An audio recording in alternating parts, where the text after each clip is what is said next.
Hello, everyone. Welcome back. I'm Christine Dixon of The Ordinary Sacred, and I am so happy you're here with me. I'm going to put my glasses up so they don't glare.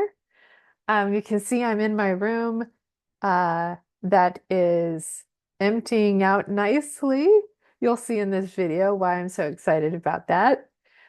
This video I am calling Vilcabamba, Ecuador versus Houston, Texas, according to my nervous system and inner family. And Brian was a little concerned that people might see it as a negative video that's bashing on Houston. And so I want to assure you that it's not about that at all. What it's really about is how this gradual process of learning how to tune in to my body compass and my nervous system and listen to my inner family to be able to follow my attraction response and listening to what my capacities are to find the ideal place in life for me. And so, what I hope this video does is inspire you to do the same for yourself. And the first time that I heard about this concept of body compass was from Martha Beck in her books. I think it was Finding Your Own North Star, where she talks about that. But I also did training with her in 2020. So this is the height of the pandemic or the beginning of the pandemic. And I'm spending my days, at the time it was over the phone, it was just audio, doing this incredible coaching training, meeting wonderful people. And then we begin learning about Zoom and doing Zoom with each other. And so we're practicing these tools that Martha Beck taught us about. And so the first one, well, not the first tool she taught us, but the first one I'm going to tell you about was this idea of the body compass. And so I started beginning to learn what the tells were in my body of when I call it attraction and aversion response, but a single cell in a petri dish, living cell, single cell, if you put a source of food, of nourishment in the petri dish, the living cell will move toward it. Now, if you put a pathogen in the petri dish, the single living cell will move away from it. So it's just this very basic instinct that all living things have to go toward what is life-giving and away from what is not. And so I began to just observe this in my body with what I wanted to wear, what I wanted to eat. And it was not always and forever. It was just in that moment. I would imagine different foods in front of me and just watch. And sometimes it was very subtle, but my body would move slightly toward or move back. And I would say, oh, that's so fascinating that my body is telling me what is life-giving and nourishing and what might be a little threatening or what it doesn't want.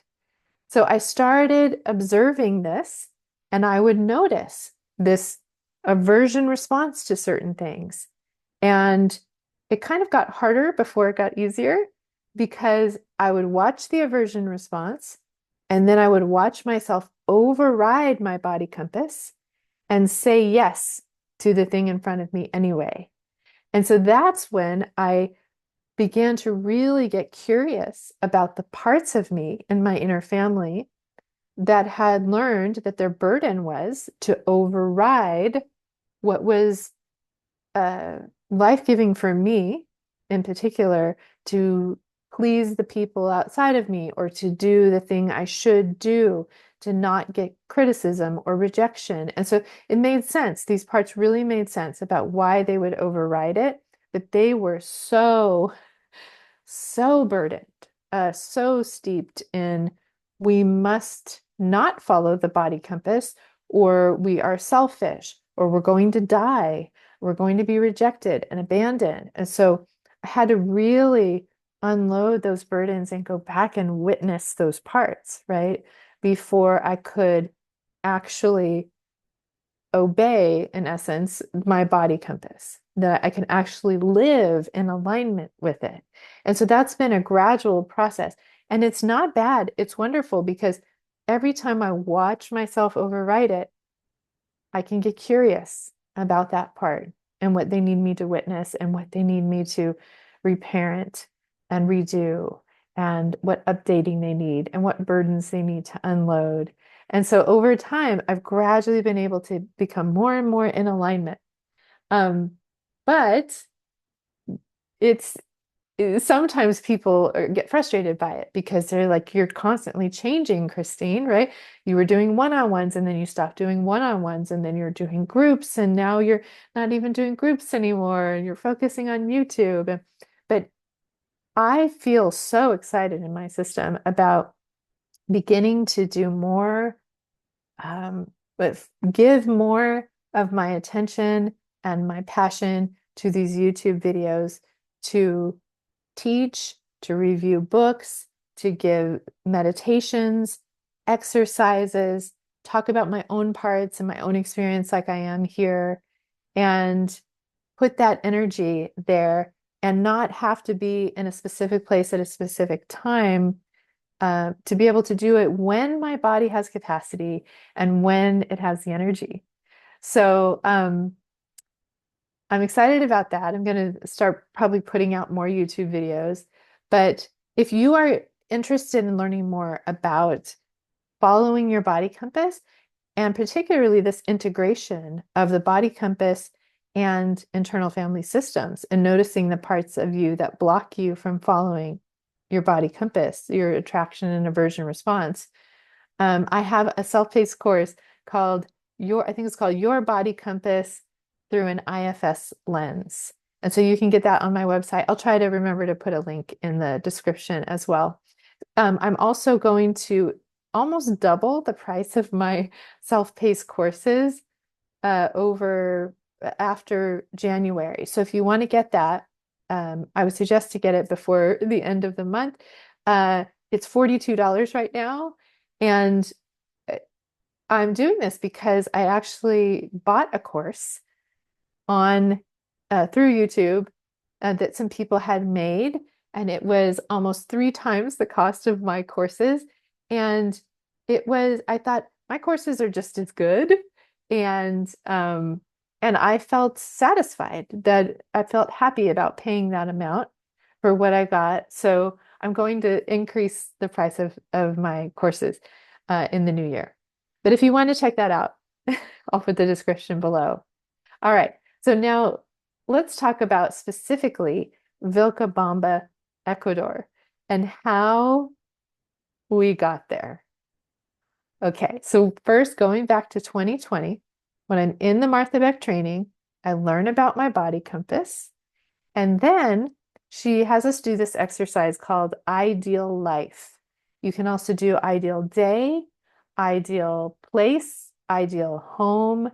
And it really is what some people call manifestation work. And before that, manifestation to me was very kind of magical, kind of unrealistic. I don't know. I had a lot of skeptical parts around manifestation, but Martha helped me really understand why it works and how it works. So what she would do is she would have us imagine and lead people, coach people through imagining their ideal day from waking up in the morning till going to sleep at night, and just kind of like a waking dream, allowing it to come to us. And nothing was off the table. And sometimes you had to work with the parts who felt shame or felt like, oh, but that's not possible, but I can't have that. To just say, just let yourself imagine and dream for 10, 15 minutes. And so I did that. I actually did that through Martha's book many, many years before that. And I dreamt of having a loving partner where we had reciprocal respect and adoration for one another. And we had a safe, peaceful, loving relationship. And there were all these other details around it. And within 5 years, Brian and I were together. And what Martha teaches is that as you imagine it, the key is to feeling the feeling state because it's amazing. Our bodies and our minds are amazing. We can just imagine something and our body will produce the hormones and the nervous system response to that imagination, right? So if we imagine something scary and terrifying, we will produce adrenaline and all those hormones. And if we imagine something loving and fulfilling, right, we will produce the serotonin and the other hormones that go on if that were actually happening, right? So what she teaches us is to imagine this ideal scenario, but to really hone in on the feeling state in our bodies. It's a it's a bit connected to the body compass because when you imagine your ideal life, your body compass, your body responds with an attraction response. It's like, oh, I can be safe and grow and be loved and be peaceful, and your body relaxes and opens. So that's what you want to really focus on is what does that feel like? Because then in your everyday life, you begin to start noticing the things perhaps that already give you that feeling state and the things that don't. And again, it starts with awareness, right? It starts with just a noticing.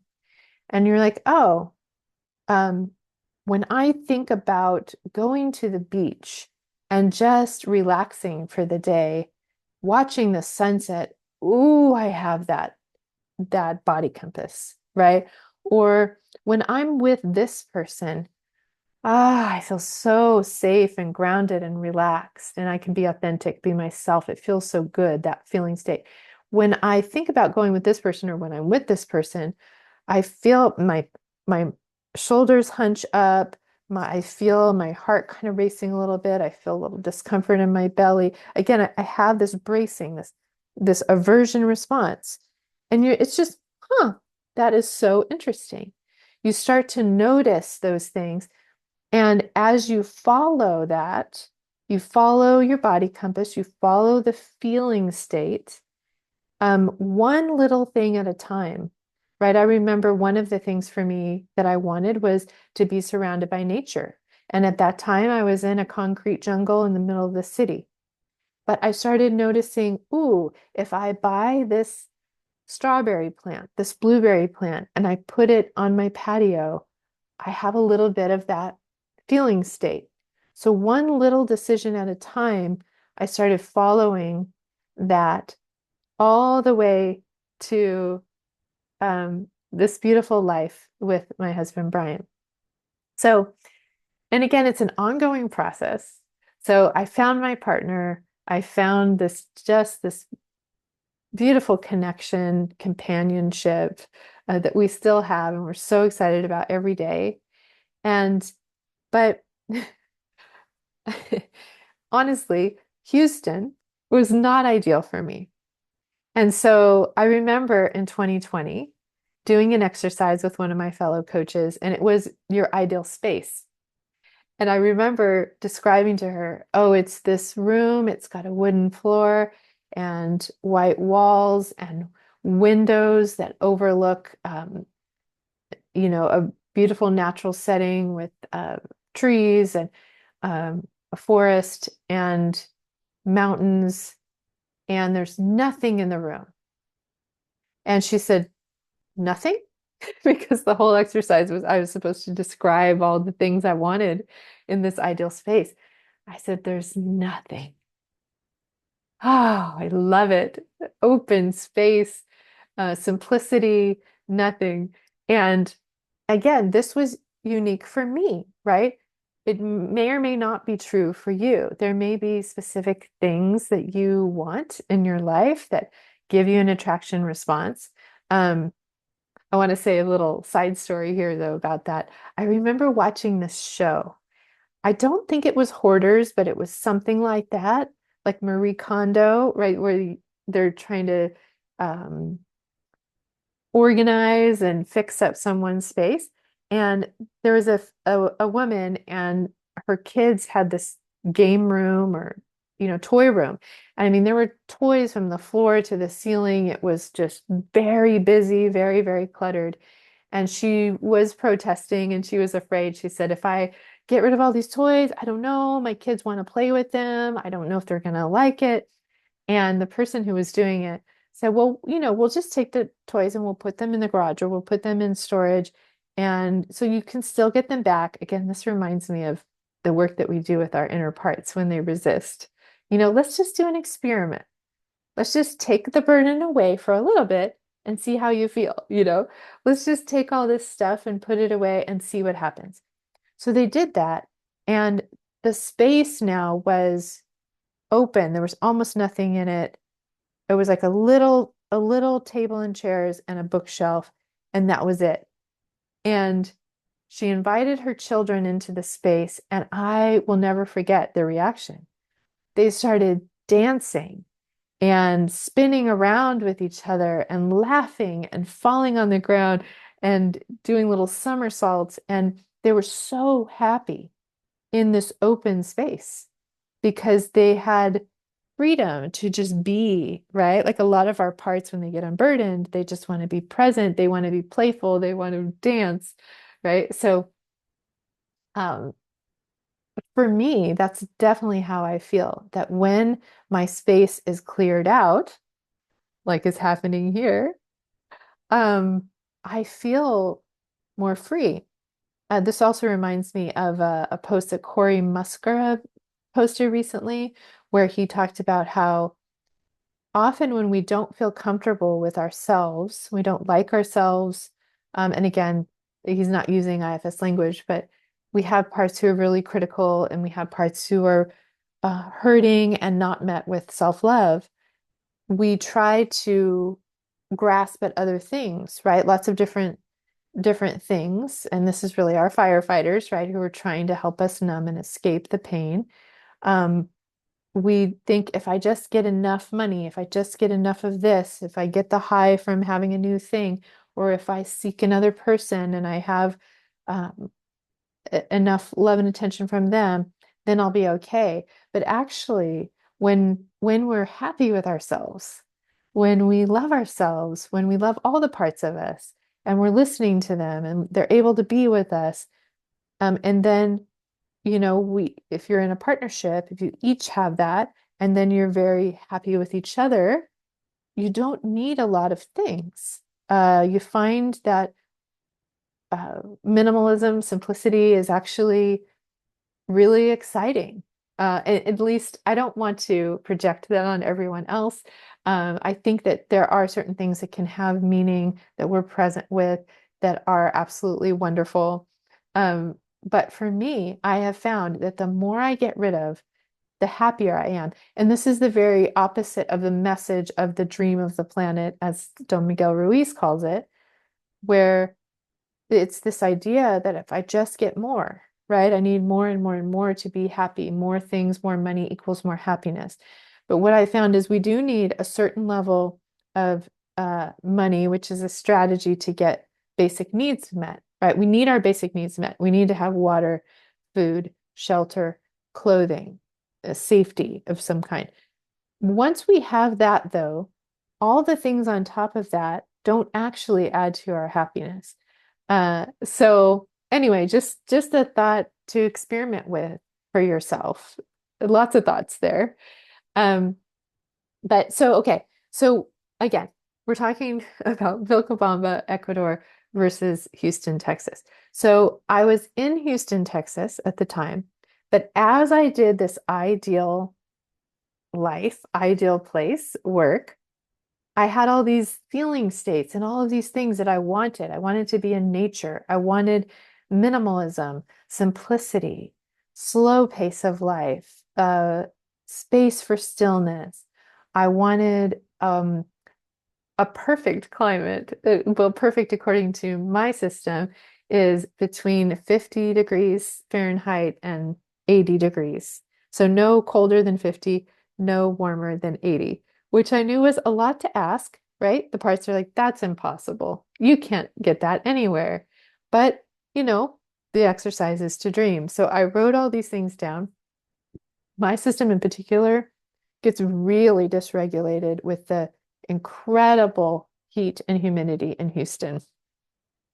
Um, and and also really struggles with intense cold, right? Being cold all the time is very tiring. And the heat in Houston doesn't allow me to get outside and be active and be in nature. And so that's why it was so oppressive to me. So I present this to my husband, and then of course, he's my coaching guinea pig, and I do ideal day with him.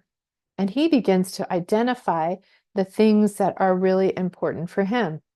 Um, you know, not having a high cost of living, uh, having enough water, but not being too dry, not being too wet of a climate, um, having some kind of newness and adventure, a new culture, new language, like all these things that he wanted, right?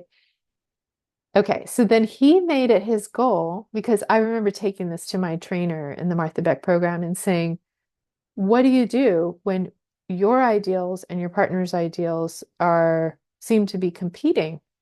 What do you do? You know, now I know through IFS and through nonviolent communication. But what was beautiful was Brian basically did that. He said, okay, your things are non-negotiable, mine are non-negotiable. Let's put them together, create this list. And my mission is to find a place on this planet that meets all of our criteria. And so after, I would say maybe a couple months of research, he finds Ecuador. He says on the equator at elevation, you can have this perfect range of temperatures. And I was amazed. I was so excited.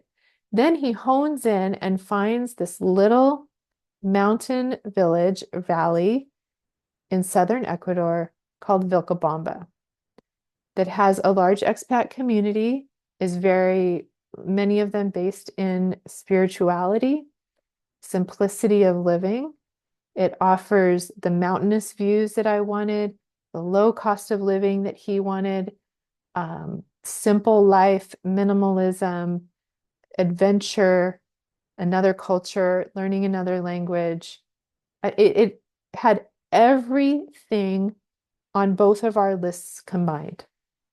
So we've dreamt it, we've felt the feeling state, we've found the place. Now, there were still parts of us that said, it's too good to be true, right? So I think it was 3 years after he found it in 2023, we scheduled a trip and we went to Vilcabamba for a month with our two youngest sons. And I think it was the second day that we landed, probably from being in the plane or whatever, we got COVID for the first time. Both of us got it at the exact same time, Brian and I. And we were in this strange, not, I mean, new to us place. And yet we were so happy. We felt it's really hard to explain because our bodies are incredibly weak, but we're able to rest. We feel rested. We go to sleep with the sun. We wake up with the sun. We have a fresh breeze coming through our window, birds chirping, quietness. We can walk right up the street to a river. It was just magical. And then we decided to go to this resort space that was even more magical, that overlooked the valley and the mountains and the beautiful Cerro Mandango. And we began to have some community there and just felt taken care of, and our nervous systems completely relaxed. And so it was there that month in Ecuador that my husband Brian said, I'm going to send a message and say that I'm retiring. He was retired at age 55, which is very early for a lot of people. But he basically said, I can afford to retire here. I can't afford to retire in the States, in Houston, but I can afford to retire in Vilcabamba. And I feel like I'm dying in Houston, commuting an hour each way and sitting at a desk with no windows in a cubicle in front of a screen all day, every day, and then sitting in my car. My body is dying. And since they wouldn't let him work online, he said, I'm going to retire. So again, these are all little decisions that are in alignment with the dream life that are gradually leading us toward that, right? So then fast forward to this last summer, not too long ago. We scheduled to go to Vilcabamba to visit for 2 months. And the summer before, actually, we went in September, so it was after the summer. But the summer before that was one of the most stressful times of my life. Um, and I wrote down all these symptoms. If you've heard other videos I've given, you've probably heard about these symptoms already. But I was experiencing ulcerative colitis, which is not pretty to talk about, but it was debilitating um, pain and diarrhea and uh, couldn't keep anything in my belly. And so that was terrible. Sorry, I'm just going to look at the list here. And it's funny because I had all of these symptoms, and of course, my researching part starts looking online and naming them. Everything that people talk about ulcerative colitis. I'm like, oh yeah, I have all of that, right? And then I started hearing people describing what chronic fatigue syndrome was, where you're basically feel in your body like the achiness of having a fever, but you don't have a fever. You just feel that achiness all the time. I was like, oh, yes, I have that very regularly. Do I have chronic fatigue syndrome also? Um, was having regular anxiety attacks, not anxiety attacks, panic attacks, where I would feel like I was about to die and I would shake and shake and shake. And it was really debilitating. I had learned years before, and Brian had learned how to support me, how to hold me and comfort me and let me shake and kind of get through it. But it was very scary, and it was happening at some points multiple times a day. So another huge symptom. I was having huge blood sugar crashes where I had to eat every 2 hours, or I would feel like I was going to pass out. At some points, I was so weak that I would just lay in the bed and I didn't even have energy to walk to the bathroom. And I felt terrified. Like, what am I supposed to do if I can't even get to the bathroom? It's very hard to explain because it wasn't even like a weakness. It was um, just such a feeling of unstableness of I'm going to faint, I'm going to fall out, I'm going to die is really how it felt. Um, and then I was having all kinds of pain in all kinds of different places, right? In my head, in my back, in my jaw, in uh, my intestines. I had so many different symptoms. I won't go on and on here, but this was happening before we left for Vilcabamba. And there were so many stresses. One summer in Houston is so incredibly hot and is always stressful for me. But then we had our youngest son leaving the nest and going to college. So I'm becoming an empty nester. And then at the same time, Brian's father goes in for heart surgery and never really comes out and ends up passing away. And then we're trying to get everything out of our house to move. And there was just so many compounding stresses that were happening that, again, are not unique to Houston. But I'll talk about again when I came back from Vilcabamba, what I noticed was different about, I guess, the two cultures that might also lend to it. But my body is very sensitive. I'm a highly sensitive person, and it was way beyond its capacity, could not function, uh, was just collapsing in every way. And so we took our youngest son to college in Austin, and then uh, we went to Fredericksburg. We ended up having to stay there for a couple days because I was in so much pain and so weak before I was like, we just need to get to the mountains, is what I felt like. I have to get somewhere where there's not suffocating heat 24 hours a day. But I didn't know if I could make it on a long car drive because it takes 11 or 12 hours to get to the mountains. But we ended up leaving, getting there. I'm on the seat, lying back, just trying to sleep the whole way. We finally get to the mountains, and I begin to be able to breathe in the mountains, Cloudcroft in New Mexico. And so I'm still having panic attacks. I'm still having blood sugar crashes. I'm still having ulcerative colitis and chronic fatigue, but there's a little bit of life coming back into me. Gradually through the week that we were there, I had some energy, just enough to make the trek, the flights, and all those things to Ecuador. So thank God I had enough energy because of the state I was in before, I wouldn't have even been able to make it.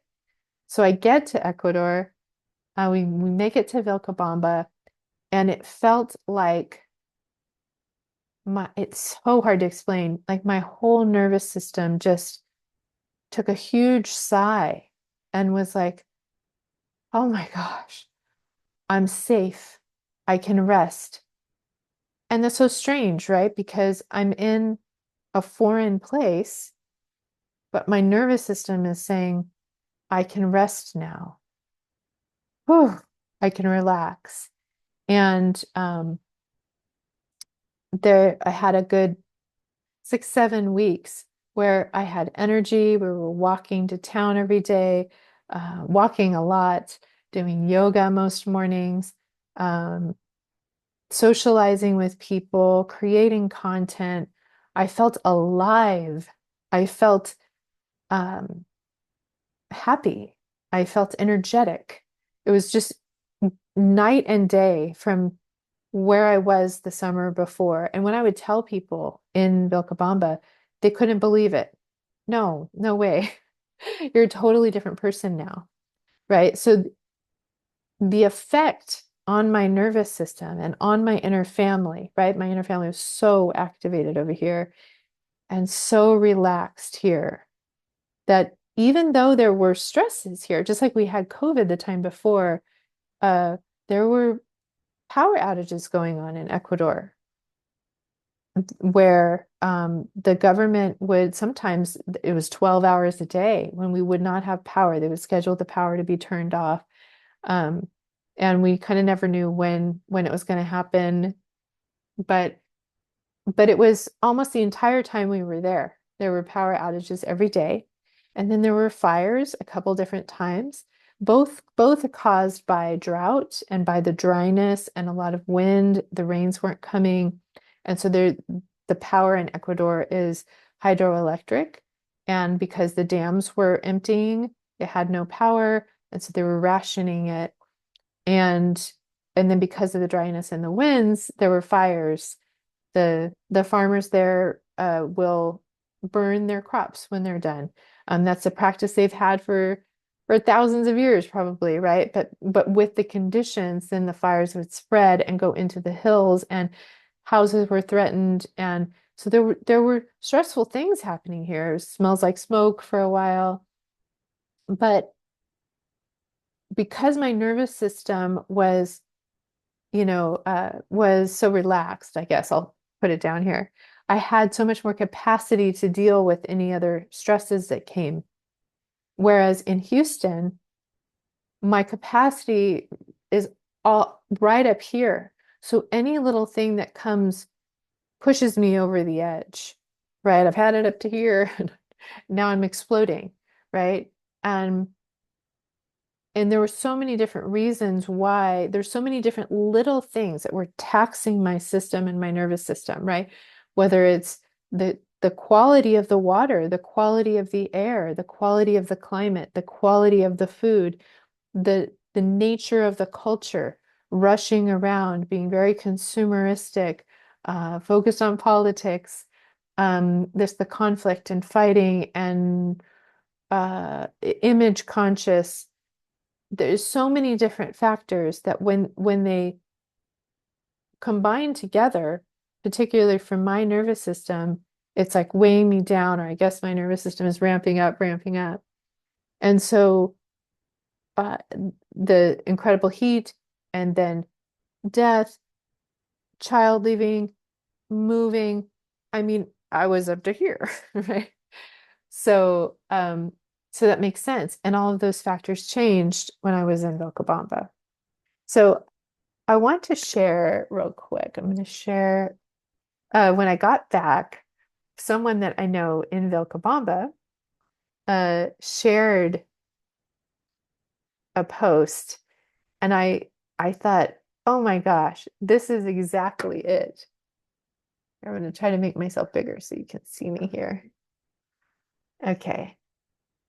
So the post was energy takers versus any energy givers, which you kind of think of that petri dish, right? Of energy takers, let me go away from you.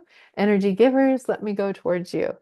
And so energy takers are focusing on the past, which is easy to do, and you're the place that you've been for a while.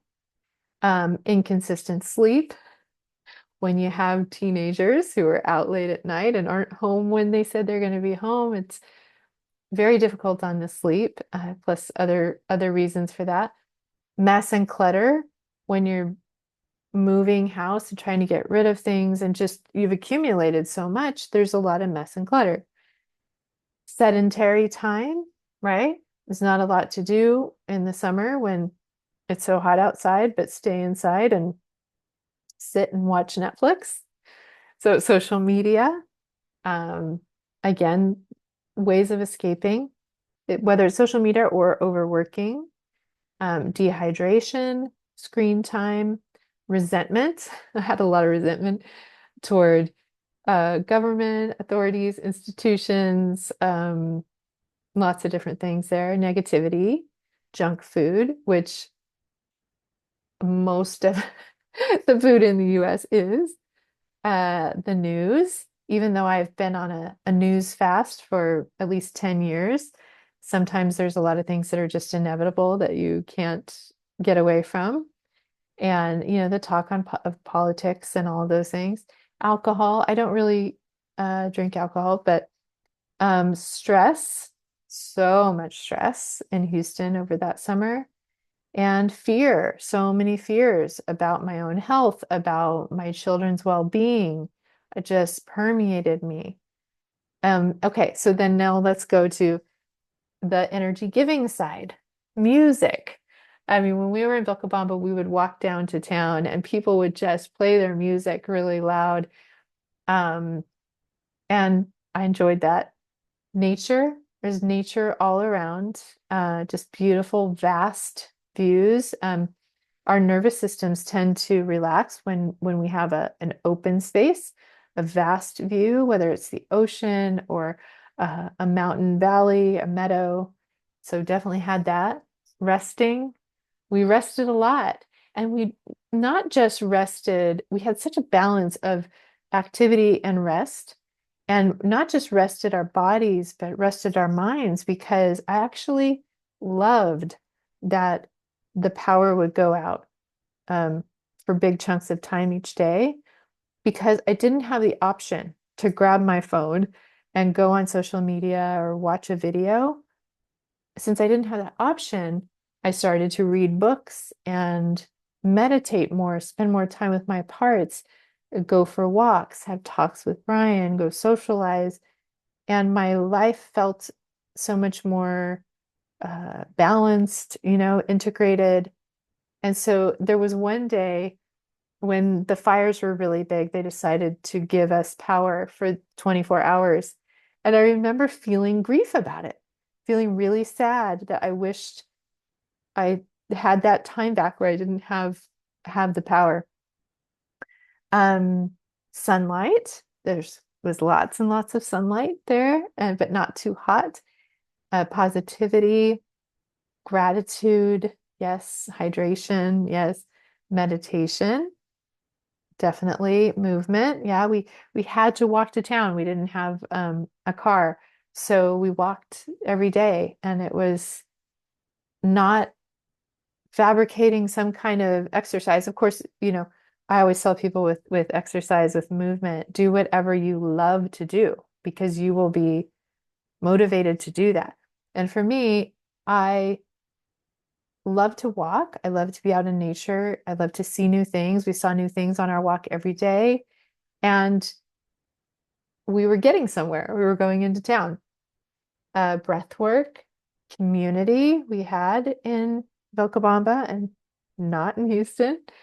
Decluttering the space that we stayed in. We just took one backpack uh, as our luggage for the 2 months. So we had very little, and the space that we were in was very minimalistic and had very little in it. And my system loved that.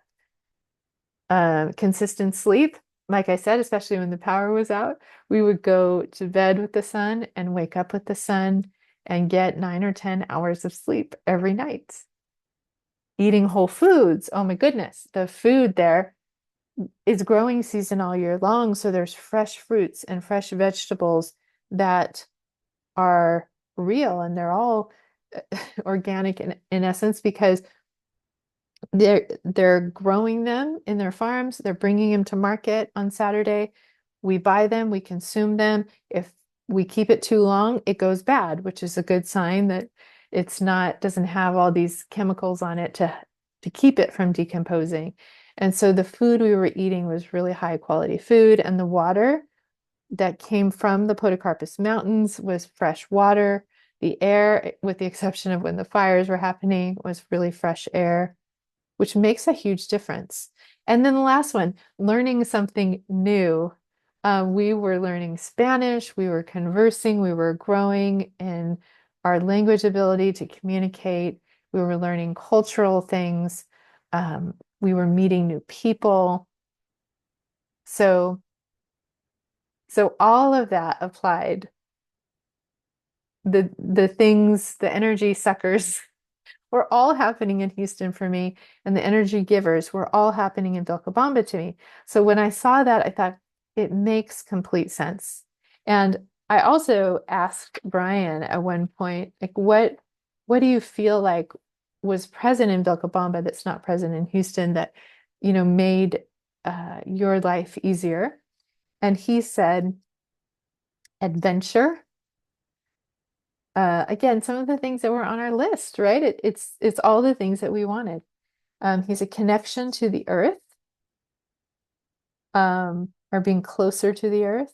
Again, in a small town that's in the mountains, and um, you're just very connected to the earth. We saw different birds, different insects, different flowers, different plants every day, uh, different animals. And he said there was an aura of kindness there. Again, it might be small town culture, I'm not sure, but it might be Hispanic culture as well. But when we would walk to town, every person we passed would say, good morning, or good afternoon, or hello, how are you? And there was a real recognition of each other. I see you. I see you. And it really felt like, at least from my vantage point, that everybody was equal. Um, One thing I noticed in Vilcabamba is that there's not a focus on fashion. And I loved that. I wore comfortable clothes every day. Several times I would wear the same thing days in a row. Things would get dirty from the dust. And I didn't feel self-conscious at all, like anyone was judging anything. If I mismatched or anything like that. There was no focus on fashion or standing out or looking perfect. And as soon as I got back to Houston, I was very self-conscious. I remember telling Brian, do we look too homely? Right? Do we look too like not made up enough? Uh, uh, this might be fun, not be funny. I don't know. I remember going to Walmart when we got back, and in the past, I would even judge people at Walmart. Wow, they're wearing their pajamas at Walmart. But I went this last time and I thought, oh, these are my people. They don't care about fashion and trying to impress each other. I love that. And then the last thing Brian said was just a simple way of life. Again, I think so many times, at least for me, I listen to the dream of the planet, the cultural conditioning that says you need to do more, need to have more. And my experience is that in a place where things are simple, there's very few choices, there's less clutter, life is just more simple. My nervous system, my inner family, myself feel more at home. They feel like they can breathe, they can move, they have space, they can rest, they are safe. And so that's why my nervous system and my inner family choose Vilcabamba, Ecuador over Houston, Texas. And of course, we have family, children, grandchildren, parents in Texas. And so we want to be there for that. That is very motivating. So our plan for now is to spend 6 months out of the year in Vilcabamba and 6 months out of the year in Houston. But we're trying to bring those qualities of what gives us life as much as possible into our time in Texas as well. So we're selling our house. We're going to live in a camper van, and we're going to spend time in parks around nature. We're going to wake up when our bodies want to wake up, go to sleep when they want to sleep, have very few things, and um, see what we can do about finding good food and good water and all of those things, and have community with our family when we're in Texas. So it's not necessarily, I think, that we can't find those qualities or we can't find um, ideal life. Well, climate is a hard one to get around. But so sometimes you can do whatever you can do in the place that you're in, but eventually you might free up enough of the parts that are blocking the way to be in a different place or to have a creative solution of being part-time here and part-time there. And how can I make it work financially? Maybe I sell my house and I live in a van. Um, we're very excited about that. The adventure of it, the simplicity of it, nature, community, rest, all of those things. And so I know this has been long, but my hope for you in sharing this is that you too, to inspire you, that you too can follow your body compass. You can do the ideal life, ideal day exercise, and you can notice the feeling state it produces in you and just begin to notice the things that produce that feeling state and the things that don't in your life. And 1 degree at a time, as Martha says, move your airplane in the direction of what gives you life.